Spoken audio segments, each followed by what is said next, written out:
FCPS mid term 2026 সেশনের orientation programme regular ব্যাচের।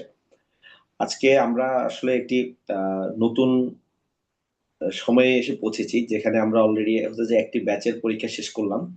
BCPS June 2026 সেশনের পরীক্ষা মাত্র শেষ হলো আজকে। আজকের এই সেশনে হচ্ছে যে অনেকের রেজাল্ট আজকে হয়তো বা দিয়ে দিবে।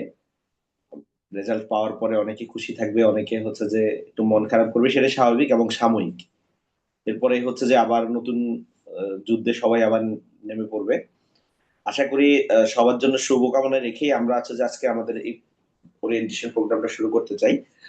যে কথাগুলো বললেই না, সেগুলো আগে বলে নেওয়া, যেহেতু আজকে একটা পরীক্ষা মাত্র শেষ হলো। ওনাদের আহ, আজকে রেজাল্ট দিবে হয়তো বা রাতে।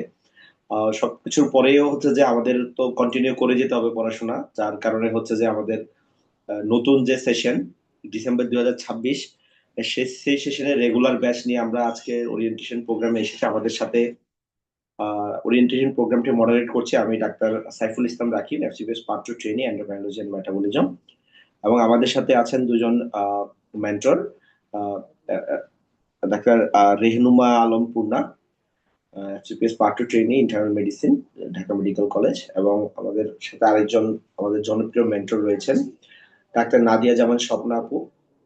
আপনারা ইতিমধ্যে আপুকে সবাই চিনেন এবং ওনার জনপ্রিয়তা মোটামুটি সবার কাছেই পৌঁছানো।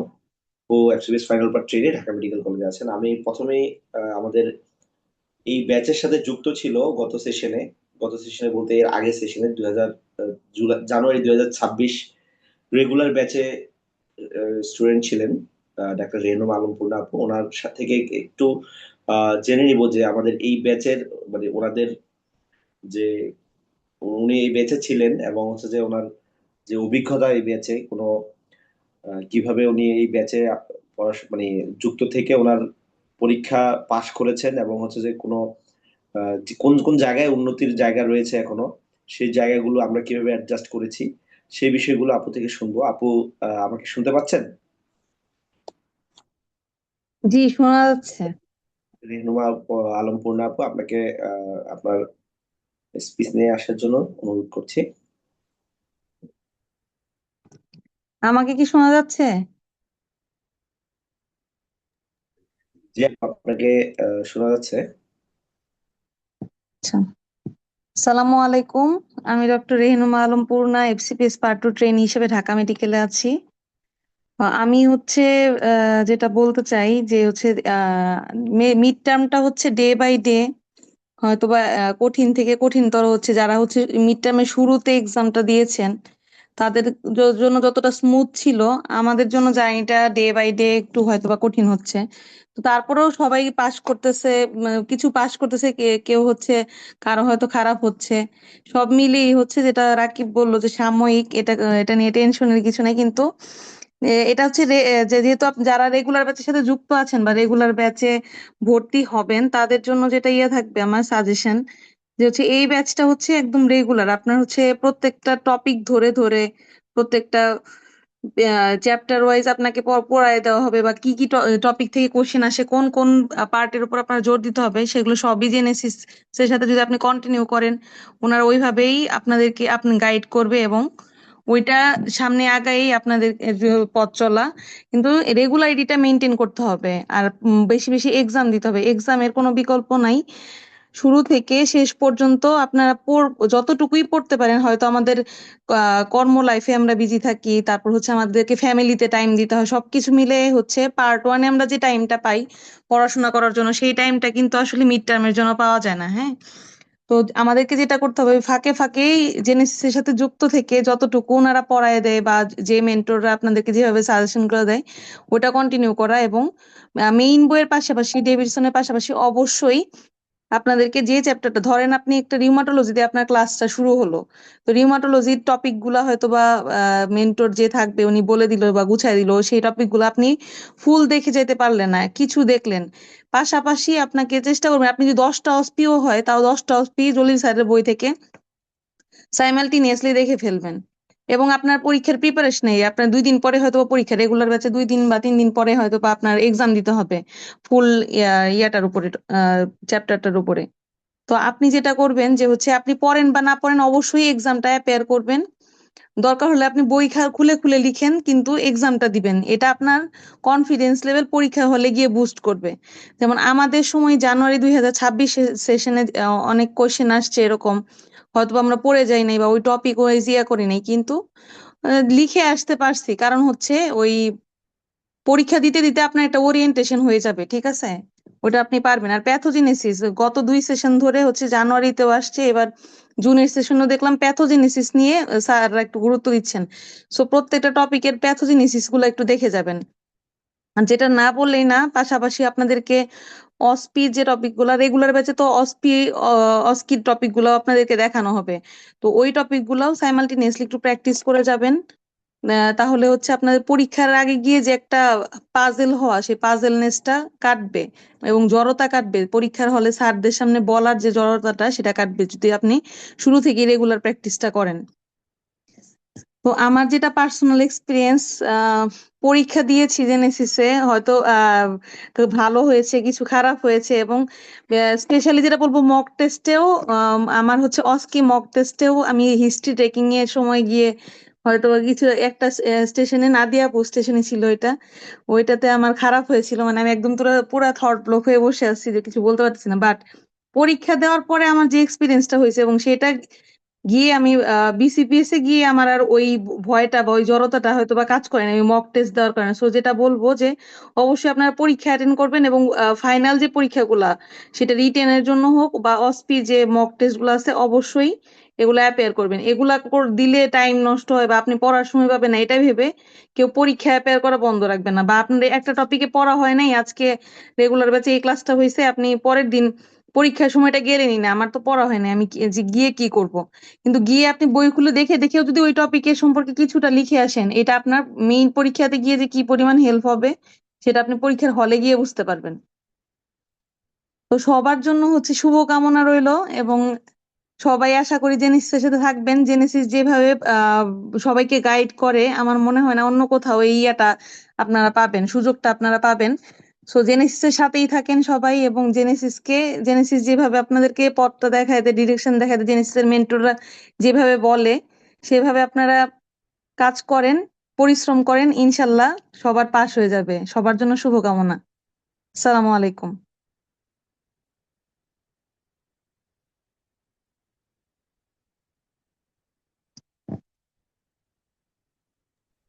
ধন্যবাদ আপুকে।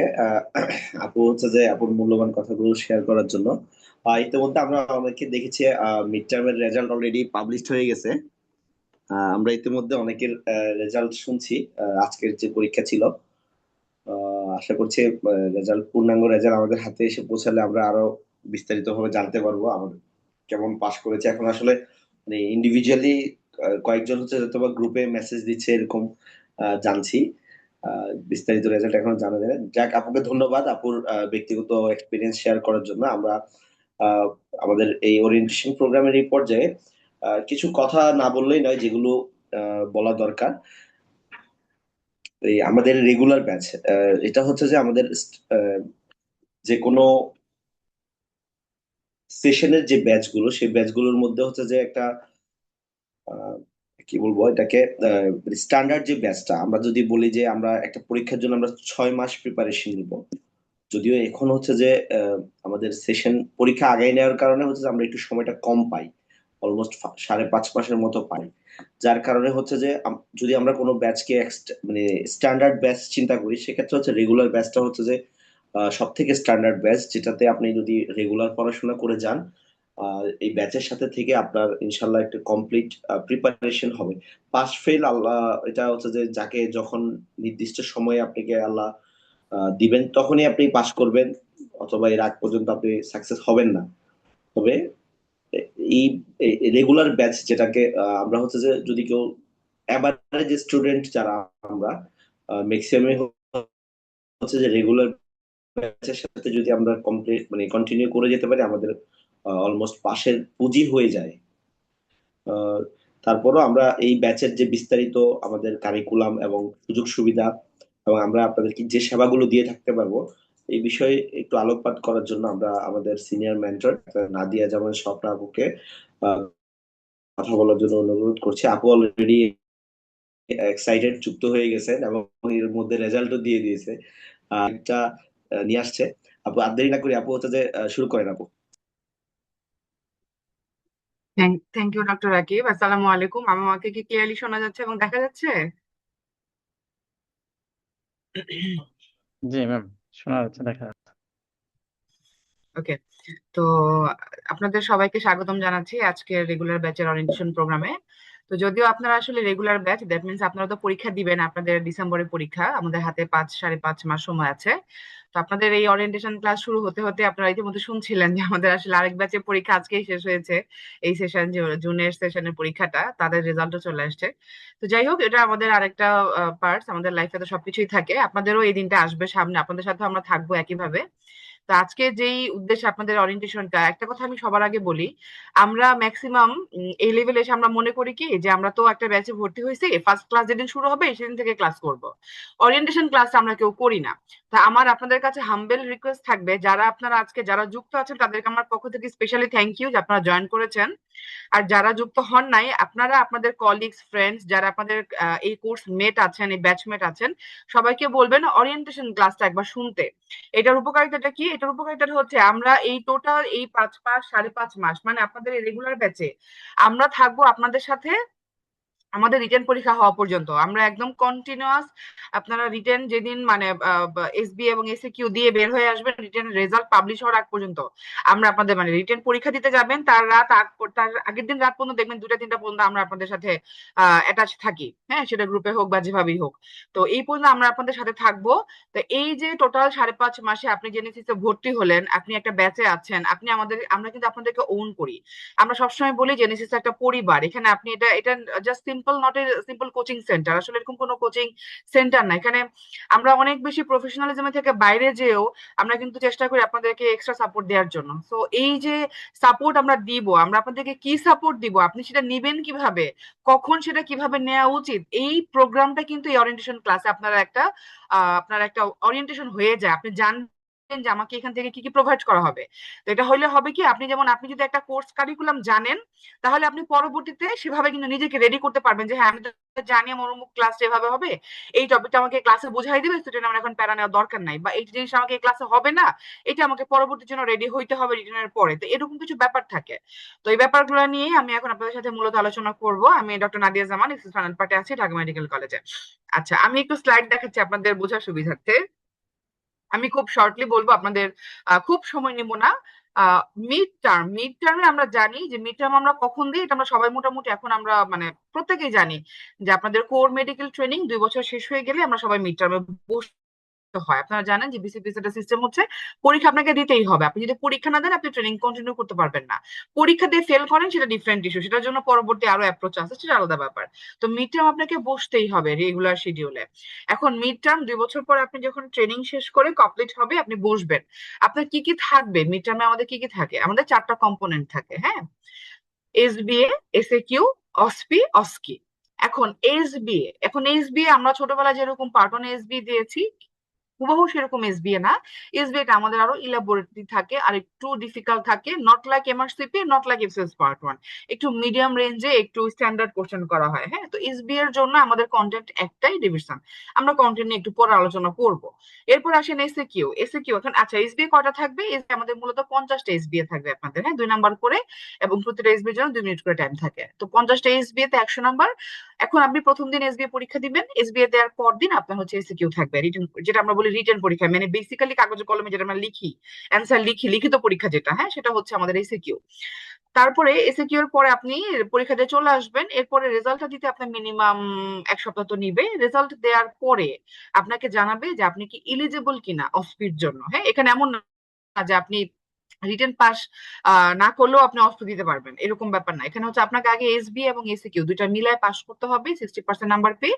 তারপরে আপনি অস্পির জন্য ইলিজিবল হবেন, হ্যাঁ। যখন অস্পির জন্য ইলিজিবল হবেন তারপরে আপনি অস্পি দিতে যাবেন।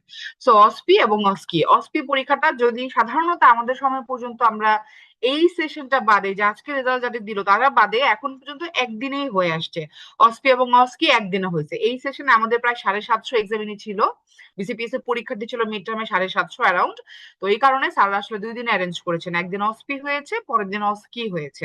অসপি মানে হচ্ছে প্র্যাকটিক্যাল এক্সামিনেশন আর অস্কি মানে হচ্ছে ক্লিনিক্যাল এক্সামিনেশন। হ্যাঁ, অসপি বলতে আমরা বুঝাই, আমরা ছোটবেলায় যেরকম অসপি পরীক্ষা দিতাম না, স্টেশন 2 মিনিট করে আমাদের 3 মিনিট করে স্টেশন থাকতো, 5 মিনিট করে স্টেশন থাকতো, বেল দিত, চেঞ্জ করতাম, সেটা হচ্ছে অসপি। আর অস্কি হচ্ছে ক্লিনিক্যাল, এখানে আপনার শর্ট কেস, মানে শর্ট কেসের ফ্লেভারটা দিবে আপনার দুইটা এক্সামিনেশন, দুইটা হিস্ট্রি টেকিং, লং কেসের ফ্লেভার দিবে হিস্ট্রি টেকিং এ, আর হচ্ছে আমাদের একটা আইওই অথবা এখানে আমাদের হচ্ছে ইয়া থাকবে, লং কোশ্চেন থাকে। আচ্ছা, বলাই বাহুল্য আমাদের এখনো পর্যন্ত স্যারদের প্ল্যান ওয়াইজ আমরা দেখে আসছি আমাদের অসপি এবং অস্কি কি থাকে, এগুলো চেঞ্জেবল। যদি কোনো কারণে চেঞ্জেবল হয় বা বিসিপিসি কোনো রকম আমরা কোনো ইনফরমেশন পাই যে নেক্সট সেশনে অসপি বা অস্কিতে কোনো কিছু চেঞ্জ হবে, সেটা আমরা আপনাদেরকে ইনশাল্লাহ আমাদের সাথে যারা আছেন আমরা সেটা পরবর্তীতে অ্যাকর্ডিং টু আমরা সেটা জানাই দিব। আমি আপনাদেরকে এই সেশনের রেজাল্ট তো মাত্র আউট হলো, তো এর আগের সেশনের আমি একটা সামারি দেখাই আপনাদেরকে, একটা স্ট্যাটিস্টিক দেখাই। হ্যাঁ, যে ইজ ইট ভেরি মানে easy to pass mid term medicine? Never, never, never end never. হ্যাঁ, আজ এই বছর রেজাল্ট দেখে আবার আপনারা খুশি হয়ে যাবেন না, সামনের বছর এই বছর যদি দেখেন অনেক পাস হয়েছে আপনারা ক্যালাস হয়ে যাবেন, খুশি হয়ে যাবেন, সামনের বছর দেখবেন একটা 10 নামবে। ঠিক যে ঘটনাটা আমাদের এই জানুয়ারি সেশনে হয়েছিল, হ্যাঁ, এটা জানুয়ারি 2026-এর একটা সেশনের পরীক্ষা ছিল। তো মাত্র দেখেন পরীক্ষার্থী ছিল 450 অ্যারাউন্ড, রিটেন পাস করেছিল 274 অ্যারাউন্ড, এবং অসপি এবং অস্কিতে পাস করেছিল 162, মানে 274 থেকে 162 জন মেইনলি পাস করে বের হয়েছে 35%। সো মিড টার্ম মানে পরীক্ষা কিন্তু ইটস নট ভেরি ইজি, তবে হ্যাঁ অনেক কঠিনও না। কঠিন না কেন? আপনি যদি সিস্টেমেটিক্যালি জেনেসিসের সাথে আমাদের সাথে লেগে আমাদের ইনস্ট্রাকশন গুলা প্রথম থেকে ফলো করেন। এখন আপনি যদি বলেন যে আপু আমি লাস্টের 1 মাস আপনার সব কথা শুনছি, প্রথম 4 মাস শুনি নাই, তাহলে কিন্তু আপনি আবার এই ক্যাটাগরিতে পড়বেন না। সুতরাং আপনাকে রেগুলারিটি মেনটেন করে, কনসিস্টেন্সি মেনটেন করে প্রতিটা জিনিস আপনাকে ফলো করে যেতে হবে। তাহলে হবে আপনার উপর চাপ কম পড়বে, আপনি আস্তে আস্তে আস্তে আস্তে জিনিসগুলো আপনি অ্যাবজর্ব করতে পারবেন। একদিনে যদি আপনি বলেন যে আপনি 3 মাসের ডোজ 2 সপ্তাহে অ্যাবজর্ব করে ফেলবেন, তাহলে তো সেটা ওভার হয়ে যাবে অথবা আন্ডার হয়ে যাবে, কোনোটাই ঠিক মতন হবে না। সুতরাং আপনাকে সিকোয়েন্সিয়ালি লেগে থেকে আস্তে আস্তে স্লোলি অ্যাবজর্ব করাইতে হবে। আচ্ছা, এক্সাম কম্পোনেন্ট আমাদের কথা বলা হয়ে গেছে। কম্পোনেন্টের মধ্যে দেখেন আমরা আগেই বলছি ডে 1-এ এসবি থাকবে 50টা এসবি 2 নাম্বার করে 100 নাম্বার। ডে 2-তে এসএকিউ থাকবে 5টা কোশ্চেন, মানে এখানে হচ্ছে আপনার 5 নাম্বার করে কোশ্চেন থাকে। হ্যাঁ, এসএকিউ এক একটা কোশ্চেনে 5 নাম্বার থাকে, টোটাল কোশ্চেন থাকবে 20টা। 20টাকে আমি যদি ধরেন আমাদের 4টা গ্রুপ থাকে, এ বি সি ডি, তার মানে এক একটা গ্রুপে 5টা করে কোশ্চেন, 4 5 20, এবং প্রতিটা কোশ্চেনে 5 নাম্বার করে। এই 20টা কোশ্চেনের মধ্যে 100 নাম্বার, এই দুইটা মিলায়ে এই 200তে আপনাকে 100 মানে 200তে আপনাকে হচ্ছে 120 পাইতে হবে। হ্যাঁ, 60% নাম্বার ক্যারি করতে হবে। যদি আপনি রিটেনে পাস করেন, এলিজিবল হন, তার 9 থেকে 10 দিন পরে আপনার হচ্ছে ইউজুয়ালি 9 থেকে 10 দিন পরেই হয়, এখন স্যার খুব একটা সময় দেন না, আগে অনেক সময় দিত। অসপি পরীক্ষা হবে এবং অসপি 10 স্টেশন থাকে, 5 নাম্বার করে 50 নাম্বার।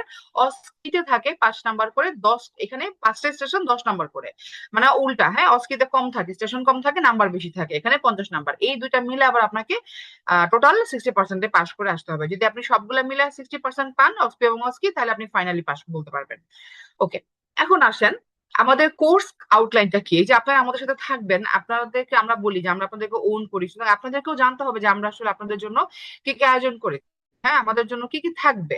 প্রথম কথা, আমাদের এই রেগুলার ব্যাচে কোর্স কারিকুলামে আমাদের লেকচার ক্লাস থাকবে, আপনাদের প্রায় 30+ লেকচার ক্লাস থাকবে, মানে যতগুলো সম্ভব ডিভিশনকে ভাগ করে আমাদের লেকচার ক্লাস অ্যারেঞ্জ করা হয়। যেগুলো সিস্টেম বড় ওগুলোকে আমরা ভাগ করে নেই, আর যেগুলো ধরেন ছোট ছোট সেগুলোকে আমরা একবারে নেই। আবার কিছু হচ্ছে আমাদের ডিভিশনে কিছু বুড়া চ্যাপ্টার থাকে না, ছোট ছোট ছোট ছোট, ওগুলোকে মিলে আমরা মোটামুটি আবার 3 ভাগে ক্লাস নিয়ে থাকি। তো সব মিলে আমাদের অ্যারাউন্ড 15+ হয়তো আপনার লেকচার ক্লাস থাকবে। প্রতিটা লেকচার ক্লাসের পরে আপনার একটা ক্লাস টেস্ট পরীক্ষা থাকবে। আপনারা অবশ্যই যেটা করবেন, ক্লাস টেস্ট গুলা দিবেন। হ্যাঁ, প্রথম কথা, আপনার লেকচার ক্লাসের সাথে সাথে আপনি লেকচার ক্লাসটা মনোযোগ দিয়ে করবেন। লেকচার ক্লাসের পরপরই আপনি ক্লাসে যেটা পড়ালো বা যা যা আপনাকে গাইডলাইন দিল তার মধ্যে পড়ে ফেলবেন, পরে আপনি কি করবেন, ক্লাস টেস্টটা দিতে আসবেন। ক্লাস টেস্টে আমি এখানে একটু মানে ইম্পর্টেন্ট একটা কথা বলি। আপনারা অনেকে চিন্তা করেন কি আমি রেগুলার নিয়মিত পরীক্ষা দেই নাই, সমস্যা নাই, আমি একবারে রিভিউ পরীক্ষা দিব, আমি একবারে মক দিব। শোনেন, মিড টার্মের পড়া কিন্তু প্রচুর। আপনারা দেখছেন 4টা কম্পোনেন্ট আপনার পরীক্ষা হবে, এসবিএ, এসএকিউ, অসপি এন্ড অস্কি। সুতরাং আপনাকে কিন্তু যখন আপনি টিবি পড়বেন, আপনি যখন নিউমোনিয়া পড়বেন, আপনি যখন মেনিনজাইটিস পড়বেন, প্রতিটা টপিকস আপনাকে 4টা জিনিস কভার করতে হবে এট এ টাইম। এসবিএ কভার করতে হবে, রিটেন কভার করতে হবে, অসপি কভার করতে হবে, এন্ড অস্কি কভার করতে হবে। সো প্রতিটা, এখন মেনিনজাইটিস থেকে আপনাকে একটা হিস্ট্রি আসতে পারে, মেনিনজাইটিসের সিনারিও দিয়ে আপনাকে একটা কাউন্সেলিং করতে দিতে পারে, মেনিনজাইটিসের একটা সিনারিও দিয়ে আপনাকে বলতে পারে do the relevant examination, meningitis থেকে রিটেন হতে পারে, এসবি হতে পারে। সো এমন কোন টপিক নাই যেটা আপনার আলাদা করে মার্ক করা, যেটা শুধু অস্পির জন্য, এটা শুধু অস্কির জন্য, এরকম না। যখন যেটা পড়তে হবে সেটা আপনার টোটাল 4টা জিনিস কভার করে। সো পড়া কিন্তু হিউজ, কম্পোনেন্ট অনেক বেশি। সো আপনাকে কিন্তু অল্প অল্প করে জিনিসগুলোকে অ্যাবজর্ব করতে হবে। এবং এই যে আমরা ক্লাস টেস্ট গুলো নিচ্ছি, আমরা কিন্তু আপনাদেরকে রেডি করব এই ডে 1 থেকে। কেউ এমন না যে ডে 30 এসে হুট করে জয়েন করবেন, একটা লাস্ট ক্লাস করবেন আর আপনি জেনেসিসের মক টেস্টে রেডি হয়ে যাবেন। এটা খুব ইজি না। যাদের অনেক ক্যালিবার ভালো, যাদের বেসিক ভালো, যারা নিজেরা পড়াশোনা করতে পারছে, নিজেদেরকে নিজেরা গাইড করতে পারে, কনসিস্টেন্সি ধরে রেখে, তাদেরটা আলাদা, এটা এক্সেপশনাল। আমরা এত ব্যস্ততার মধ্যে কাজকর্ম করে ডিউটি করে পারি না দেখেই তো আমরা আপনাদেরকে সাপোর্ট করার জন্য আছি, তাই না? তো এই যে ডে 1 থেকে ক্লাস টেস্ট দিবেন, এবং এই পরীক্ষাগুলো হয় আমাদের কিন্তু অনেকগুলো মডারেটর, আমাদের শুধু এক্সামের উপরে মডারেটর থাকে আলাদা। কোশ্চেন গুলো অ্যানালাইসিস করার জন্য আমাদের 2-3টা গ্রুপ এবং 2-3টা প্যানেল আলাদা আছে। এক গ্রুপ কোশ্চেন করেন, আরেক গ্রুপ মডারেট করেন, আরেক গ্রুপ মেন্টর সেটাকে কনফার্মেশন দেন। সুতরাং এই ক্লাস টেস্টের কোশ্চেন গুলো কিন্তু অনেকগুলো লেয়ার পার হয়ে আসে। মানে যা মনে চাই কোশ্চেন একটা দিলাম, আপনারা পরীক্ষা দিচ্ছেন, ব্যাপারটা কিন্তু এরকম না। তা আপনি যখন একটা ক্লাস টেস্ট দিবেন, আমরা জানি যে আমরা এই টপিক থেকে ক্লাস টেস্টে এই জিনিসগুলো পরীক্ষা দিব। এরপর যখন রিভিউতে যাব, তখন আমাদের তো মাথায় থাকে যে আমরা তো ক্লাস টেস্ট এটা দিয়েছি, সো এখন আমরা একটু এই ক্যাটাগরির বিসিপিএসসি স্ট্যান্ডার্ড কোশ্চেন রিভিউতে দিব। এরপর যখন আপনি মক দিবেন, মডেল দিবেন, মডেলে দেখবেন আরেক লেয়ারের কোশ্চেন থাকবে, আরেক ধরনের কোশ্চেন থাকবে, আরেক স্ট্যান্ডার্ডের কোশ্চেন থাকবে, আরেকটু ডিফিকাল্টিনেস বাড়ায় দিব। এরপর আপনি মক দিবেন জাস্ট লাইক বিসিপিএস। তো এই যে স্টেপ বাই স্টেপ আপনি পরীক্ষা দিবেন, এই স্টেপ বাই স্টেপ পরীক্ষা না দিলে কিন্তু আপনার প্রপার প্রিপারেশনটা হবে না। মানে আমরা একটা কথা দেখবেন, আপনারা এই যে আজকে এক্সপিরিয়েন্স শেয়ার হবে, একটু পরে লাইভ সেশন হবে, আপনারা সবাই দেখবেন, জয়েন করবেন, দেখবেন ওখানে সবাই একটা কথা বলে, সবসময় আগের ব্যাচ থেকেও আমরা শুনে আসছি, যে পরীক্ষার হলে গিয়ে মনে হয়েছে জাস্ট লাইক জেনেসিসে পরীক্ষা দিচ্ছে। এই কথাটা তারাই বলতে পারে, ফ্লেভারটা তারাই পাবে যারা আমাদের থাকে কনসিস্টেন্সি মেনটেন করবে। আপনারা এই জিনিসটা রেগুলারিটি মেনটেন করবেন। এখন আপনার মনে প্রশ্ন, আপু পড়াই তো শেষ করতে পারি না, ডিউটি করে করে, এই করে সেই করে, বাচ্চা সামলায় বা ফ্যামিলি সামলায়, পরীক্ষা দিব কেমনে? শোনেন, পরীক্ষার জন্য আমরা ক্লাস টেস্টের ব্যাপারে খুবই ফ্লেক্সিবল। আমাদের একটা মানে ফেমাস উক্তি আছে জেনেসিসের, আমাদের মিড টার্ম মেন্টরদের পক্ষ থেকে, আপনি দেখে দেখে পরীক্ষা দিবেন। যদি মনে হয় আপনার পড়া হয় নাই, আপনি লাস্ট সেশনের কোশ্চেন গুলা খালি সলভ করে আসেন, আপনি পরীক্ষা দিতে বসেন। পরীক্ষা দিতে বসে যদি দেখেন আপনি আপনার টপিক কম পড়েন, আপনার পড়া হয় নাই, আপনি ওইটা ওইখানে বসে বসে ডিভিশন খুলে দেখে পড়ে আবার লেখেন, তাতেও আপনার কিছু পড়া হলো। পরীক্ষা মিস করা যাবে না। এই কোশ্চেন গুলো আপনার মাথায় আপনাকে ব্রেন স্টর্মিং করবে, আপনাকে পরবর্তী পড়ার ক্ষেত্রে হেল্প করবে যে কিভাবে পড়তে হয়। আচ্ছা, প্রশ্ন এভাবে আসছে, আপনাকে এটা আস্তে আস্তে ফাইন টিউনিং করবে। হ্যাঁ, তো লেকচার ক্লাস থাকবে, ক্লাস টেস্ট থাকবে, এরপর আপনারা সলভ সেশন পাবেন লাইভ মেন্টরের সাথে থেকে, সলভ গুলা করার চেষ্টা করবেন। তাহলে আপনাদের কার কোথায় প্রবলেম, পড়ার পরে যদি কোনো কোয়ারিজ থাকে, পড়ার, হ্যাঁ আপনার তো পড়ার পরেই তো কোয়ারিজ হবে, সেটা আপনি সলভ করতে পারবেন। এরপরে আপনাদের জন্য আমাদের এটা হচ্ছে রিটেন পারপাস, আমরা বললাম ক্লাস এবং ক্লাস টেস্ট এবং সাথে সলভ সেশন। এর বাইরে যেহেতু আমাদের এটা রেগুলার ব্যাচ, এর বাইরে আমরা আপনাদেরকে এক্সামিনেশনের উপরে, যেহেতু আপনাদের অস্কিতে এক্সামিনেশন থাকে, আমরা একটা টোটাল, যেহেতু আপনাদের পুরো পরীক্ষাটা তো শুধু রিটেন হবে না, আমাদের অস্পিও থাকবে। সুতরাং আমরা অস্পিতে যা যা থাকে, যেমন এক্সামিনেশনের উপর আমাদের আলাদা ক্লাস থাকবে। আপনাদের যখন যে টপিকটা পড়ানো হয়ে যাবে, ধরেন আপনি কার্ডিওলজি পড়ছেন, কার্ডিওলজি ক্লাস হয়ে গেছে, কার্ডিওলজির পরে আপনাদের কার্ডিওলজির ক্লিনিক্যাল ক্লাসটা দিয়ে দেওয়া হবে, একই সাথে আপনি কার্ডিওলজি ক্লিনিক্যাল ক্লাসটা করে ফেলবেন। এই ক্ষেত্রে আপনাদের কাছে একটা টিপস থাকবে। আপনারা অনেকেই যেটা চিন্তা করেন যে ধরো রিটেন দেয়া নেই, তারপরে যখন অসপি হবে দেখা যাবে না, পাশ করলে তখন এক্সামিনেশন ক্লাস করবো না, এটা যদি কেউ আগে থেকে চিন্তা করেন, এখন থেকে মাথা থেকে জাস্ট ডিলিট করেন। এখন আর সেই দিন নাই যে পরীক্ষা রিটেন দিয়ে আপনি এক্সামিনেশন এবং অসপি প্র্যাকটিস করবেন, নেভার এভার। আপনি লিখে রাখেন আজকের তারিখ এবং আমার নাম ডেট সহ লিখে রাখেন, আমি নিজ দায়িত্ব নিয়ে বলছি, ইম্পসিবল রিটেনের মধ্যে যদি আপনি এই অসপি এবং অস্কির জন্য সাইমালটেনিয়াস এই প্রোগ্রামকে আপনি অবজার্ভ না করেন বা আপনি অ্যাবজর্ব না করেন, আপনার হবে না পরীক্ষা, আপনি পারবেন না লাস্ট মুহূর্তে, কুলায় উঠতে পারবেন না। হ্যাঁ, exception is not the example. তো এক্সামিনেশন ক্লাস থাকবে, এরপরে আপনাদের থাকবে হচ্ছে কিছু অস্পি লেকচার ক্লাস। যেমন আমাদের অস্পিতে কি কি কন্টেন্ট থাকে আমি একটু পরে দেখাবো আপনাদের, একটু জাস্ট লাইভ ভিউ দেখা চলে যাবো আমি আজকে, একদম যারা ফ্রেশনার আছেন যে কি কি থাকে আমাদের আইডিয়া লাগবে, আমি দেখাইবো। তো অসপিতে যেমন আমরা ছোটবেলায় ইসিজি, এক্স-রে, সিটি, এমআরআই, হ্যাঁ, ফান্ডোস্কোপ, এগুলো আমাদের অসপি ক্লাসগুলোতে থাকবে। এগুলো আমরা আলাদা লেকচার ক্লাস নিয়ে আপনাদেরকে অসপি ক্লাসগুলো আমরা দেখাই দিব। এরপর আপনাদের জন্য থাকবে এক্সক্লুসিভ এসবিএস সেশন। হ্যাঁ, এসবি এর জন্য কিছু টিপস এন্ড ট্রিক্স ক্লাস থাকে এবং এসবিএ নিয়ে আমাদের আলাদা একটা এক্সক্লুসিভ সেশন থাকে। হ্যাঁ, কয়েকটা সেশন থাকে একসাথে, এটা আপনাদের জন্য থাকবে। এরপরে থাকবে আপনাদের রিভিউ এক্সাম। এই যে আমরা এতদিন ধরে ক্লাস টেস্ট নিলাম, আপনারা ক্লাস টেস্ট দিবেন, এই টোটাল ডেভিডসনকে আপনারা তো চ্যাপ্টার বাই চ্যাপ্টার পড়ে দিচ্ছেন। তো কার্ডিও পরীক্ষা দেওয়াটা ভেরি ইজি, কিন্তু যখন আপনি কার্ডিও, রেসপিরেটরি, নিউরো, গ্যাস্ট্রো, হেমাটো একসাথে পরীক্ষা দিবেন, তখন কিন্তু এটা আলাদা। তো আমরা কি করবো, আপনাদেরকে ধাপে ধাপে লেয়ারে লেয়ারে তৈরি করব। এই ডেভিডসনকে আমরা 3 ভাগে ভাগ করে 3টা রিভিউ এক্সাম নিব এবং একই সাথে 3টা ব্রেন স্টর্মিং সেশন থাকে। হ্যাঁ, রিভিউ এক্সামটা দিলে আপনার পরবর্তীতে মেন্টর একটা স্পেশাল সেশন নেয়, যেখানে আপনাদের ওই টপিক গুলোর উপরে সামারি ভাবে আরো কোনো কোয়ারি যদি থাকে বা আপনাদের এটা নিয়ে আরেকটা ব্রেন স্টর্মিং হয়, মেন্টর আরো শর্ট সামারি করে আপনাদেরকে আরেকটা ব্রিফ ক্লাস দেওয়া হয়, যেন আপনাদের জিনিসগুলো মাথায় সেটেল ডাউন হয়ে যায় বা রিভিশন হয়ে যায়। এরপরে আপনাদের ফাইনালি থাকবে 2টা এসবিএ মডেল টেস্ট। আমরা এখানে 2টা পেপারে ভাগ করে নিই, পেপার 1, পেপার 2। 2টা এসবিএ এর উপরে মডেল টেস্ট থাকবে, এসএকিউ এর উপরে 2টা মডেল টেস্ট থাকবে। পেপার 1, পেপার 2 ভাগ করে নেই কেন? এখন আপনি খেয়াল করেন, আপনি প্রথমে চ্যাপ্টার ওয়াইজ ক্লাস টেস্ট দিলেন, এরপরে আপনি 3, 4টা, 5টা চ্যাপ্টারকে একসাথে করে রিভিউ এক্সাম দিলেন, এরপরে আপনি ডেভিডসনকে 2 ভাগ করে পেপার 1, পেপার 2 ভাগ করে এসবিএ দিচ্ছেন, এসএকিউ দিচ্ছেন, এবং ফাইনালি লাস্টলি আমরা যেটা আপনাদের আমাদের এই রেগুলার কোর্সটা শেষ হবে আপনাদের ফাইনাল মক টেস্টের মাধ্যমে, এবং তখন আপনি একটা এসবিএ মক টেস্ট এবং একটা এসএকিউ মক টেস্ট দিবেন। তাহলে আপনি দেখেন, আপনাকে আমরা একটা সিঙ্গেল চ্যাপ্টার থেকে শুরু করে রিভিউয়ে 3টা ডিভিশনকে 3 ভাগ করে পরীক্ষা নিচ্ছি, এরপরে মডেল টেস্টে ডিভিশনকে 2 ভাগ করে পরীক্ষা নিচ্ছি, এরপরে ফাইনাল মকে পরীক্ষা নিচ্ছি। আপনি যদি এই পুরো ক্লাস কোর্সটা আপনি যদি আউটলাইনটা ফলো করেন, রেগুলার লেগে থাকেন, শুধুমাত্র কোর্সের সাথেই আপনার মিনিমাম 5 বার ডিভিশন হয়ে যাবে, মিনিমাম 5 বার। মানে আপনার পার্সোনাল কোনো ইফোর্ট দেওয়া লাগবে না, অটোমেটিক্যালি শুধু কোর্সের সাথে আপনি লেগে থাকবেন। আর লাস্টে আপনাদের যেহেতু এটা রেগুলার ব্যাচ, আমরা আপনাদের অসপি একটা মক টেস্ট নিব এবং এই অসপি মকের মাধ্যমে আপনাদের সাথে কিন্তু আমাদের যাত্রা শেষ হয়ে যাবে। এবং পরবর্তীতে আপনাদেরকে একটু বলে রাখি, এই যে আপনাদেরকে আমরা অসপি লেকচার ক্লাস দিচ্ছি, আপনাদেরকে আমরা এক্সামিনেশন ক্লাস দিচ্ছি, অসপি মক নিচ্ছি, ঠিক আছে, এই সবগুলো আপনাদের এই রেগুলার ব্যাচের মধ্যে থাকবে, কিন্তু অসপি প্র্যাকটিস ব্যাচ সেটা কিন্তু আলাদা। এটা আমরা শুরুতেই বলে নেই, কারণ অনেক সময় আপনাদের এটা একটা কনফিউশন ক্রিয়েট হয়, অনেকে এটা নিয়ে পরবর্তীতে হয়তো মন খারাপও করেন বা বুঝেন না, কারণ ওরিয়েন্টেশন ক্লাস অনেকে শুনে না দেখে অনেকে এটা মিস করেন। তো আমরা কিন্তু আপনাদেরকে অসপি ম্যাটেরিয়াল গুলো রেগুলার দিয়ে দিচ্ছি, কিন্তু বিশাল অ্যারেঞ্জমেন্ট থাকে। তো ওইটার জন্য পরবর্তীতে আমরা আপনাদেরকে মেসেজ দিব, আমরা আপনাকে জানাই দিব যখন আমাদের আউটলাইন শুরু হয়। ওটা সাধারণত মিড লাইনেও শুরু হয় অথবা একদম পরীক্ষার আগে 1-1.5 মাস আগে, ওটা আমরা জানাই দিব আপনাদেরকে। যারা যারা এই আগ্রহী থাকেন তারা ওখানে ভর্তি হন।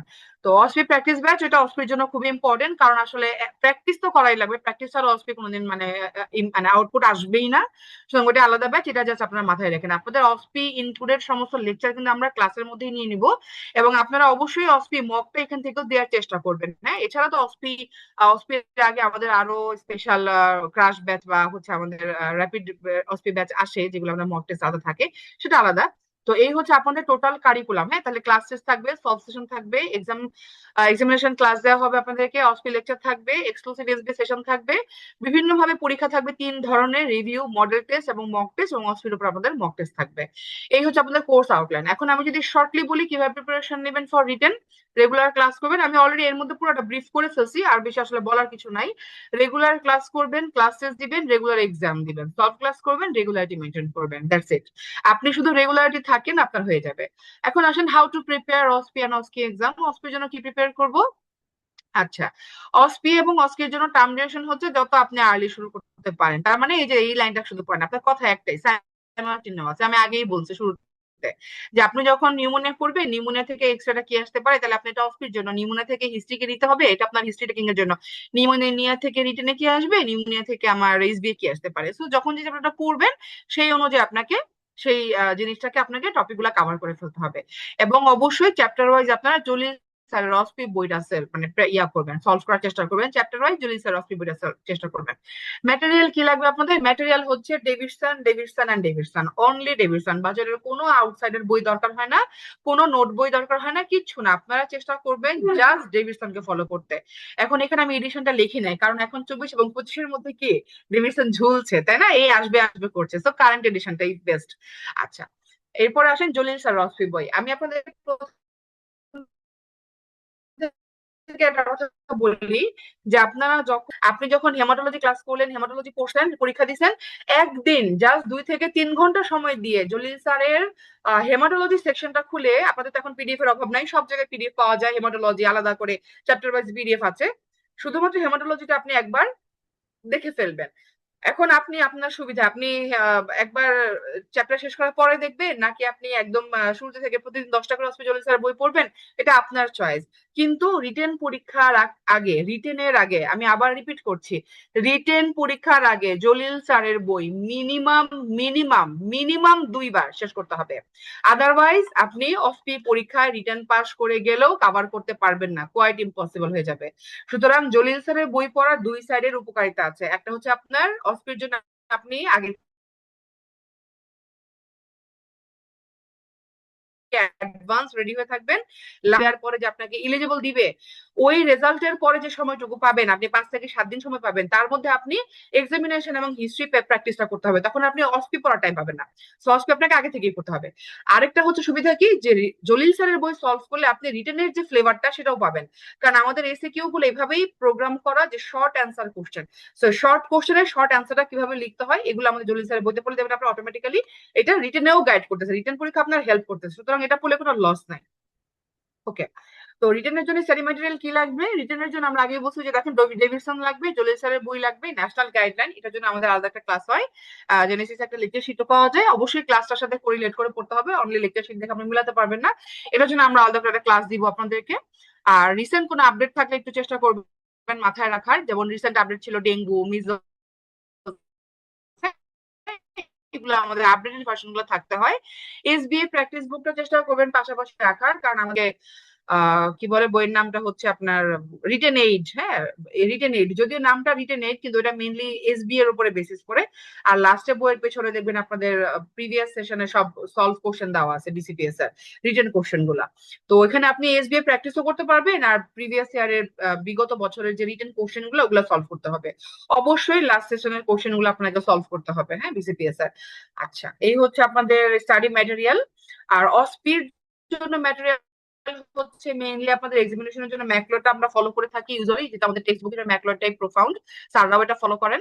এবং ইসিজি জলিল স্যার, আব্দুল্লাহ স্যারের ইসিজি বই, আব্দুল্লাহ স্যারের রেডিওলজি, অবশ্যই জলিল স্যারের বই, এবং আমাদের হিস্ট্রি টেকিং। এখন এই 5টা বইয়ের মধ্যে আমাকে যদি বলেন আপু আমাকে জাস্ট মানে 3টা বইয়ের কথা বলেন, 2টা আমি পারবো না। অবশ্যই 1 নাম্বার হচ্ছে জলিল স্যারের বই অসপির জন্য 1 নাম্বার, 2 নাম্বার হচ্ছে আমাদের হিস্ট্রি টেকিং এর বইটা। এই হিস্ট্রি টেকিং এর বইটা অবশ্যই আপনারা শুরু থেকে প্রি অর্ডার করে কনফার্ম করে নিতে পারেন, এটা বাজারে থাকে না, এটা এত ডিমান্ড থাকে। এবং এই বই আপনি যদি মনে করেন যে আমি পরীক্ষার পরে রিটেন দিয়ে তারপরে গিয়ে আমি হইতেছে পড়া শুরু করব, জীবনও শেষ করতে পারবেন না। 50-এর উপরে কাউন্সেলিং আছে, 15টার উপরে হিস্ট্রি আছে, হ্যাঁ, অনেক জিনিস আছে।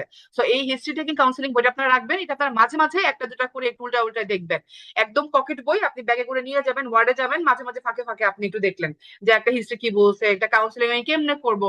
একটা কাউন্সেলিং করে আপনি রোগীকে কাউন্সেলিং করেন, আপনি ওয়ার্ডে অ্যাজমা রোগী পাচ্ছেন, আপনি ওয়ার্ডে আপনি হেপাটাইটিস এর রোগী পাচ্ছেন, আপনি যেটা যেটা পাচ্ছেন ওটা বইটা একটু রিভিশন দিয়ে আপনি সাথে কাউন্সেলিং করে ফেলবেন, আপনার পড়াও আপনার কাজও হয়ে গেল। ম্যাকলোডটা লাগবে এক্সামের জন্য, স্যারের বই রেডিওলজি বা যেটা দেখতে, যদি সময় না পান কভার করতে না পারেন, শুধু জলিল স্যারের বইটাই এনাফ। জলিল স্যারের বই এমন কিছু নাই যেটা আপনার কন্টেন্ট শেয়ার করা হয় নাই, স্যারের বইতে মোটামুটি সবই আছে, ঠিক আছে? জলিল স্যারের বইটা অবশ্যই লাগবে। আর এক্সামিনেশন ম্যাথড আমরা ফলো করি, আপনার ক্লাস তো থাকবে, ক্লাস ফলো করবেন। আর হিস্ট্রি টেকিং এর বইটা মাস্ট, হিস্ট্রি টেকিং এর বইটা আগে থেকে পড়তে হবে। অসপিতে আপনাদের কি কি থাকে? ইউজুয়ালি অসপিতে আপনাদের ECG, X-ray, CT, MRI, data interpretation, pictorials থাকে, পেডিগ্রি, এবিজি, প্রসিডিউর কাউন্সেলিং, এই দুটা কিন্তু অসপিতে থাকে, হ্যাঁ, এটা মনে রাখবেন। অসপিতে আমরা জানি ছোটবেলা যা যা পড়ছি না ওগুলো সবই অসপি ম্যাটেরিয়াল, যেমন endoscopy, barium enema, electrophoresis, PBF, spirometry, ফান্ডাস, কোনো ফটোগ্রাফ দিতে পারে, স্টেরিওটাইপিং, হ্যাঁ, এর সাথে যে কোনো এখান থেকে আপনাকে 8টা দিবে, বাকি 2টা থাকবে আপনার প্রসিডিউর আর একটা হচ্ছে কাউন্সিলিং। কাউন্সিলিং এবং প্রসিডিউর ফিক্সড ফর আপনার অস্কিতে, এজন্য এখানে দেখবেন 5 5 করে নাম্বার থাকে। আর অস্কিতে গিয়ে আপনার 2টা হিস্ট্রি টেকিং, 2টা এক্সামিনেশন, মানে যেটা আমরা বলি শর্ট কেস, আর একটা হচ্ছে আইওই অথবা ব্রড কোশ্চেন। এখানে হিস্ট্রি থাকে 2টা, যেটা অস্কি এখানে 10 মিনিট করে টাইম থাকবে, একটাতে 10 নাম্বার করে। ঠিক আছে, এই হচ্ছে আপনাদের অস্কি এবং অস্কি। সো এখন আপনাদের যেটা করতে হবে, একটা গোল সেট করতে হবে, একটা প্ল্যান করতে হবে এবং কাজে লাগতে হবে, স্টিক টু ইট, লেগে থাকতে হবে এবং আলটিমেটলি রিচ গোল করতে হবে। এত সহজ না কিন্তু, কিন্তু রেগুলার মেনটেন করলে কিন্তু এটা ভেরি ইজি। হ্যাঁ, so best way of study কি সাইমালটেনিয়াস প্রিপারেশন নেওয়া, 4টা জিনিসকে সাইমালটেনিয়াস করতে হবে। অবশ্যই ডেভিডসন ভালো করে ফলো করেন। আপনি ডেভিডসনটাই যখন পড়বেন, দেখেন আপনি ডেভিডসনে সাইকোডোসিস করতেছেন, আপনি ছবিটা ভালো করে দেখেন। ডেভিডসনের ছবিটা ভালো করে দেখলেই তো আপনার এক্সরেটা পড়া হয়ে গেল, পড়া হয়ে গেল না? এখন আপনি জলিল স্যারের যদি এক্সরেটা খুঁজেন, আপনি কি পারবেন না? যেখানে বাইলেটারাল হাইলার লিম্ফোডেনপ্যাথি আছে, জাস্ট লাইক, এত মানে কঠিন করার কিছু নাই। ডেভিডসনটা ফোকাস করেন, জলিল স্যারের বইটা একটু চোখ বুলায় যাবে। ঠিক আছে, আর ডেভিডসন যখন পড়বেন অবশ্যই লাইন বাই লাইন পড়তে হবে, আপনাকে thoroughly line by line reading করতে হবে। এবং একটা ডিজিজ যখন পড়বেন, ডিজিজের প্যাথোফিজিওলজি থেকে শুরু করে, এটাকে মেলে বেশি হয় না ফিমেলে বেশি হয়, এটা কোন মহাদেশে বেশি হয়, এটা কোন বয়সে বেশি হয়, এটা রিস্ক ফ্যাক্টর গুলা কি, এটার অ্যাসোসিয়েটেড সিমটম বা অ্যাসোসিয়েটেড ডিজিজ কিছু আছে কিনা, এটার প্যাথোফিজিওলজিটা কি, এখন কিন্তু পরীক্ষায় প্রচুর আসতেছে। হ্যাঁ, বিগত 2 সেশন থেকে আমরা এবার দেখবেন যে মডেল টেস্টে আমরা অনেকগুলো প্যাথোফিজিওলজি লিখেছিলাম এবং পরীক্ষায়ও তাই আসছে। এবং ম্যানেজমেন্ট কি একদম ধরে একটা সুন্দর করে একটা লাইন ডেভিশনে বলা আছে, দেখেন প্যারাগ্রাফের মধ্যে বলা আছে যে স্টেরয়েডের ইন্ডিকেশন কি কি, একদম জাস্ট এখান থেকে 4টা ধরে ধরে স্যার আপনাকে মানে চেক লিস্ট দিবে। সুতরাং আপনার রিটেন বলেন বা অসপি বলেন, ডেভিশনে যে কটা আছে একদম লাইন ধরে ধরে সে কটাই থাকবে, আপনি যদি বানায় বানায় লিখেন নাম্বার পাবেন না। একইভাবে দেখেন ডেভিশনে যে প্যারাগ্রাফ গুলোর ভেতরে যে কথাগুলা বলা আছে। সুতরাং আপনারা অবশ্যই ক্লাস তো মনিটর করবেনই, ক্লাস করবেন, ক্লাসের সাথে কোরিলেট করবেন এবং নিজেরা, যেহেতু এটা মিড লেভেল, আপনারা যথেষ্ট ম্যাচিওর, পার্ট 1 দিয়ে আসছেন, 2 বছর ট্রেনিং করে আসছেন, সুতরাং অবশ্যই আপনার ম্যাচিওর এবং নিজের মতন করে নিজের ডিভিশনটাকে গুছাই ফেলবেন। ঠিক আছে, যে এই যে জায়গায় প্রশ্ন আসে এগুলো আমাকে গুছাই ফেলতে হবে। যেমন ধরেন ছবিটা, আপনি যখন সার্কোডোসিসের ছবিটা পড়বেন, অবশ্যই আপনাকে এটা ভাগ করে পড়ে ফেলতে হবে, যেখান থেকে নিউরোলজিক্যাল ফিচার কি কি আছে, রেসপিরেটরি ফিচার কি কি আছে, আমার সিনে কি কি সাইন আছে, নোজে কি সাইন আছে, নোজের এই লক্ষণটা বা এই ফিচারটা বা এই ছবিটা দেখে আমি আর ডিফারেন্সিয়াল কি বলতে পারি, এটা আপনার ছবি পিক্টোরিয়াল দিয়ে পরীক্ষা অফিসে চলে আসতে পারে। এই যে পায়ের এই যে সিনের লিশনটা, সিনের লিশন থেকে এরকম লিশন যদি সিনে আসে, তাহলে এটা ডিডি কি আসতে পারে, এটা অসুবিধা আসতে পারে, এটা নাও আসতে পারে। তো যেমন এই যে সিনের একটা লিশনে আমরা একটা ডিডি বলি এই নেক্রোবায়োসিস লাইপোডিকা, ঠিক একইভাবে আমরা সিনের আরো যদি লিশন থাকে আমরা বলতে পারি, তাই না, যে পায়রামা গ্যাঙ্গিনোসাম, ইয়াদামা নোডুসাম, পিটিবেল মিক্সিডিমা, হ্যাঁ, নেক্রোবায়োসিস লাইপোডিকা। এগুলো আমরা ক্লাসে আলোচনা করি, আপনাদেরকে অফিস ক্লাসে বলা হবে। জাস্ট আমি এক্সাম্পল দেখাচ্ছি আপনাদের, মানে আমাদের কথাবার্তা, মেইন কথাবার্তা শেষ, আমি জাস্ট দেখাচ্ছি আপনারা আসলে কিভাবে পড়বেন। কারণ প্রথম থেকে যদি পড়ার প্যাটার্নটা না বুঝেন, আপনাদের জন্য পরবর্তী ডিফিকাল্ট হয়ে যায়, মাঝপথে যখন সময় চলে যায় তখন আসলে আপনারা আর কভার করতে পারেন না। যেমন ধরেন ডিভিশনে আপনাদের একটা ছবি আছে না ভমিটিং এর, তা আপনারা অনেকে বলেন আপু ভমিটিং এর এই বক্স আর কি পড়বো, তাই না, তো পড়ার কিছু নাই। অবশ্যই যখন আপনি জিআইটি পড়া শুরু করবেন, এই ভমিটিং এর ছবিটার কজোলজি গুলো আপনাকে পড়ে ফেলতে হবে। কেন? এইটা হচ্ছে আপনার হিস্ট্রি টেকিং। এবার এবছর প্রশ্ন আসছে অ্যাবডোমিনাল পেইন, এখন দেখবেন আপনাদের ডেভিশনে ক্রিটিক্যাল কেয়ার মেডিসিন চ্যাপ্টারের মধ্যে অ্যাকিউট মেডিসিন 9 নম্বর চ্যাপ্টারে অ্যাবডোমিনাল পেইনের একটা বক্স আছে। এবছর আরেকটা প্রশ্ন আসছে অ্যাবডোমিনাল পেইন, আরেকটা হচ্ছে আপনার পালপিটেশন, এটা আমরা ক্লাসে কিন্তু বলেছিলাম, আমাদের 2টা কোশ্চেনে কমন আসছে। তো এই যে পালপিটেশনের যে ডেভিশনে বক্স আছে, এই কজোলজি বক্স ধরে ধরে প্রশ্ন করতে হবে। এর আগে একবার কোনো আবার হয়তো দেখা গেলো ভমিটিং চলে আসছে আপনাদের, তো ভমিটিং এর কারণ খুঁজে বের করতে আপনাকে হিস্ট্রি নিতে বলবে, আপনি হিস্ট্রি কি নিবেন, এই যে কজোলজি গুলো আপনাকে অ্যাড করতে হবে। এর বাইরে আরো কিছু ট্রিক্স আছে হিস্ট্রি টেকিং এর জন্য, ওগুলো আমরা আপনাদের অসপি প্র্যাকটিস বা স্পেশাল সেশন গুলাতে আমরা সেটা আলাদা করে বলে দিই। তো যে কোনো জিনিস যখন পড়বেন ডেভিশনের কজোলজি গুলা ভালো করে পড়বেন, কারণ এগুলো হিস্ট্রি টেকিং এর জন্য খুব ইম্পর্টেন্ট। হ্যাঁ, সো ইফেক্টিভ ডেলিভারি টেকনিক কি করবেন, আপনি অবশ্যই রেগুলার ক্লাস করবেন, রেগুলার পরীক্ষা দিবেন এবং সাইমালটেনিয়াস প্রিপারেশন দিবেন। হ্যাঁ, আর বারবার বারবার হচ্ছে রিভিশন করবেন, পরীক্ষা যত দিবেন রিভিশন তত হয়ে যাবে। ঠিক আছে, এক্সামিনেশন গুলা নিয়ে এখন তো মানে প্যানিক করার কিছু নাই, জাস্ট আপনারা রেগুলার ক্লাস গুলা করে রাখেন, ইনশাল্লাহ সবাই যেহেতু পারে আপনারাও পারবেন, শেষ মুহূর্তে গিয়ে আপনারা কভার করতে পারবেন, অসুবিধা নেই। আর কি লাগবে আপু? আর কিছু লাগবে? অবশ্যই লাগবে, আপনাদেরকে একটা প্ল্যান লাগবে, গোল লাগবে, ডেডিকেশন লাগবে এবং একদম যেটা সব থেকে ইম্পর্টেন্ট সেটা হচ্ছে শুরু থেকে দোয়া করতে হবে, তাই না, আল্লাহর কাছে দোয়া করতে হবে যেন আমাদের পরীক্ষাটা আমাদের জন্য সহজ হয়। So slow progress is better than no progress. আপনাদের হাতে সময় আছে 5.5 মাস, is enough time for taking mid term preparation. আমার মনে হয় কেউ যদি রেগুলার ক্লাস করে নিয়মিত পড়াশোনা করেন তার কাছে আসলে এটা ওভারলোডেড মনে হবে না। আপনি আস্তে আস্তে দেখবেন দিন শেষে ছোট ছোট মানে ক্ষুদ্র ক্ষুদ্র শিশির কণা জমে আপনি একসময় দেখবেন যে আপনার অনেক নলেজ হয়ে গেছে, আপনি দিন শেষে অনেক কিছুই পারেন। হয়তো 6 মাস আগে আপনার নলেজ এতটা ছিল না। হ্যাঁ, এটাই। তো সাকসেস পাইতে হলে আজকে যারা সাকসেস হলো আপনারা তাদের অবশ্যই লেসনটা শুনবেন। এই জন্য না যে তাদের সাকসেস শুনবেন, তাদের এই সাকসেসের পেছনের গল্পটা কি ছিল এটা আপনাকেও ফেস করতে হবে, এটা আমাকেও ফেস করে আসতে হয়েছে। আমার জীবনের এই ব্যর্থতার গল্প ছাড়া আমি কিন্তু সাকসেস হই নাই। সুতরাং এই ব্যর্থতাটা আপনি শুনবেন এই কারণে যে আপনার যেন এই পিটফলটা না হয়, আপনি যেন এটাকে ওভারকাম আগে থেকে সময় নিয়ে করে ফেলতে পারেন। তা সে যে ভুলটা করে এইবার পরীক্ষা দিল বা তার এক্সপেরিয়েন্সটা শুনবেন, এটা আপনার জীবনে কাজে লাগবে। তো আপনাকে অবশ্যই এটা আমাদেরকে জীবনে কষ্ট থাকে কষ্ট করতে হবে। So consistency is what that transform average into excellence। হ্যাঁ, কনসিস্টেন্সি এমন একটা ব্যাপার যেটা আপনার এভারেজকে এক্সেলেন্সের দিকে নিয়ে যাবে। সো এখানে এক্সেলেন্স বলে মেডিকেল প্রফেশনে কিছু নাই, আমরা জানি। আপনারা পার্ট 1 পাস করে আসছেন মানে উই অল আর এক্সেলেন্ট, কিন্তু এটাকে আমরা কে কতটুকু শার্পেনিং করতে পারবো তার উপর ডিপেন্ড করে মিড টার্ম পাস করতে পারবো কি পারবো না। সো কনসিস্টেন্সি খুব ইম্পর্টেন্ট। হ্যাঁ, নিয়মিত করতে হবে। তো আমার পক্ষ থেকে আপনাদের জন্য এতটুকুই ছিল আজকে। আপনাদের সবাইকে অনেক ধন্যবাদ আমার সাথে এতক্ষণ থাকার জন্য। কারো যদি কোনো কোয়ারিজ থাকে করতে পারেন। কারো কি কোনো প্রশ্ন আছে?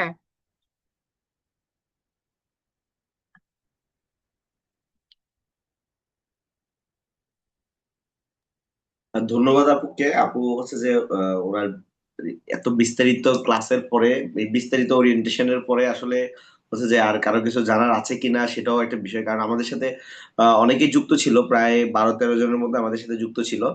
আহ আপু তো অনেক ডিটেলসে সবগুলো পয়েন্ট ধরে ধরে বুঝিয়ে দিয়েছেন। তারপরেও যদি কারো কোনো জায়গায় কোনো জিজ্ঞাসা বা আপু এটা বুঝিনি আমরা কিভাবে শুরু করলে ভালো হবে, আমরা কি অফলাইন অনলাইন কি কোন দুইটার মধ্যে কোনটা বেটার হবে, এই সব বিষয়ে যদি কারো কোনো বিষয়ে মানে এই ধরনের কোনো কোশ্চেন যদি আপুর কাছে থাকে, আমাদের এখানে চ্যাট বক্সে বা হচ্ছে যে আনমিউট করে করতে পারেন। আপু অলরেডি এখনো লাইভে আছে। আপু আছেন তো না? আপু একটা জি কোশ্চেন জি, মনে হ্যাঁ হয় হ্যাঁ, আছে। এসেছে। একটা কোশ্চেন ডক্টর নাবিলা করেছেন। আচ্ছা, ডেভিডসন 25th এডিশন চলে আসলে তো সেটাই পড়ানো হবে, তাই না? হ্যাঁ অবশ্যই আপু, আমরা কিন্তু আপডেটেড ফলো করব। আমরা ডেভিডসন 25 আসলে আমরা 25ই পড়াবো। নিউ ডেভিডসন আর কারেন্ট কোনটা ফলো করবো অবশ্যই আপু। আপনাদের যদি ধরেন তাড়াতাড়ি মধ্যে চলে আসবে, ইনশাল্লাহ খুব দ্রুতই চলে আসবে। আমার মনে হয় নতুনটা আসলে নতুনটা ফলো করাই সব থেকে বেস্ট। হ্যাঁ, আমি যখন পরীক্ষা দিই আমার আমার সময় 24 চলে আসছিল, জাস্ট 24 আসছে। আর আমার হচ্ছে 23rd পরে আমি অভ্যস্ত, পার্ট 1 দিচ্ছি 23rd পরে। না, আমি যেটা করছি আমি 24th সুইচ করে ফেলছি। তো সুইচ করাটা খুব একটা কঠিন না। ওটার জন্য লাগলে আমরা আপনাদেরকে পরে গাইড দিব, অসুবিধা নাই। কিন্তু কারেন্ট এডিশন পড়া ভালো। আর এখন নতুন এডিশন অনেক চেঞ্জ আসবে এবার। অলরেডি আমরা কিছু সিমটম দেখেছি। হ্যাঁ, এটা নতুন এডিশন ফলো করাটাই বেস্ট হবে। আপুর সাথে আমি আরেকটু অ্যাড করতে চাই। যারা 24 পরে অভ্যস্ত হয়ে গেছেন তারা হচ্ছে যে একটা কাজ করতে পারেন, যেটা যে যে জায়গাটা এডিশন হয়েছে সেই জায়গাগুলো হচ্ছে যে আপনি 24-এ তুলে নিতে পারেন। এটা একটা ইয়ে করতে পারেন, কারণ হচ্ছে যে বইয়ের পেজের ভাঁজগুলো যাদের মানে মুখস্থ, যে এই পেজের এই জায়গাটা আমার খুব ভালোভাবে পড়া, নতুন বইতে পড়তে গেলে একটু কিছুটা বিলম্ব হতে পারে। সেক্ষেত্রে হচ্ছে যদি এডিট কম থাকে, সেক্ষেত্রে হচ্ছে যে আপনি নতুন বইতে পুরাতন বইতে তুলে নিতে পারেন, অথবা পাস করার পরে এরপর আবার নতুন এডিশন হচ্ছে যে আবার ডিটেলস পড়তে পারেন। যে যদি সময় কম থাকে বই আসার পরে, সেক্ষেত্রে এটা ফলো করতে পারেন। আর কারো কোনো জিজ্ঞাসা না থাকলে আমরা আজকের ওরিয়েন্টেশন প্রোগ্রাম এখানে শেষ করতে পারি। যারা আমাদের ওরিয়েন্টেশন ক্লাসটা হচ্ছে যে দেখতে পারেননি বা শুনতে পারেননি, ওনাদের রিকোয়েস্ট থাকবে আপনারা এটা দেখে নিবেন অনলাইনে। হচ্ছে যে আপনাদের এসআইএফ ফাইলে থাকবে, আমাদের ফেসবুক গ্রুপে থাকবে। এটা যদি আপনি দেখে থাকেন সেক্ষেত্রে হচ্ছে যে আপনি এই বিষয়টা ক্লিয়ার থাকবেন যে আপনার কোনো কোয়েরি আছে কিনা, বা পরবর্তীতে যে জটিলতাগুলো হয় ব্যাচ সংক্রান্ত সেগুলো থাকবে না ইনশাল্লাহ। যদি আর কারো কোশ্চেন না থাকে আমরা হচ্ছে যে এই ওরিয়েন্টেশন প্রোগ্রামটা শেষ করব। আপু অনেক এক্সাইটেড, আপু হচ্ছে যে অলরেডি রেজাল্ট দেখতেছে, দেখো লাইভের মধ্যে হচ্ছে দেখতে পারেনি। নিজের রেজাল্ট পাওয়ার থেকে যাদেরকে জন্য আপু আমরা আমরা পড়াইছে হ্যাঁ অবশ্যই already। আপনারাও জয়েন করবেন, শেষ করে আপনারাও শুনবেন। তাহলে আপনি যে বললাম আপনাদেরও এক্সপিরিয়েন্স হবে। আর আমাদের তো শুধু যারা আজকে পাশ করছে তাদের পাশ না, মনে হচ্ছে আমরা আবার পাশ করছি। তাদের জন্য ওই যে বললাম রাত 2টা 3টা পর্যন্ত, মানে আমি জ্বর নিয়ে বসে বসেও তাদের সাথে আমাদের নিয়মিত পরীক্ষার আগ পর্যন্ত আমরা সাথে থাকি। তো ইনশাল্লাহ আপনাদের সাথেও আমরা থাকবো, এতটুকু অ্যাসুরেন্স আমরা আমাদের পক্ষ থেকে দিতে পারি ইনশাল্লাহ। লাস্ট 2 দিন যে পরিমাণ হেক্টিক শিডিউল গেছে আপু, মানে আপনারা যে পরিমাণ কষ্ট করছেন সকাল 10টা থেকে শুরু করে সন্ধ্যা পর্যন্ত, প্রায় লাস্ট দিন তো মনে হয় রাতের 8টা, 8:30, 9টা বাজছে বাসায় যেতে যেতে। ঠিক আছে, সবাইকে ধন্যবাদ কষ্ট করে আমাদের সাথে যুক্ত থাকার জন্য। আপুকে ধন্যবাদ, আপুর খুব সুন্দর চমৎকার একটি ব্রিফিং করার জন্য। ধন্যবাদ সবাইকে। আমরা তাহলে এখানেই শেষ করছি। আসসালামু আলাইকুম।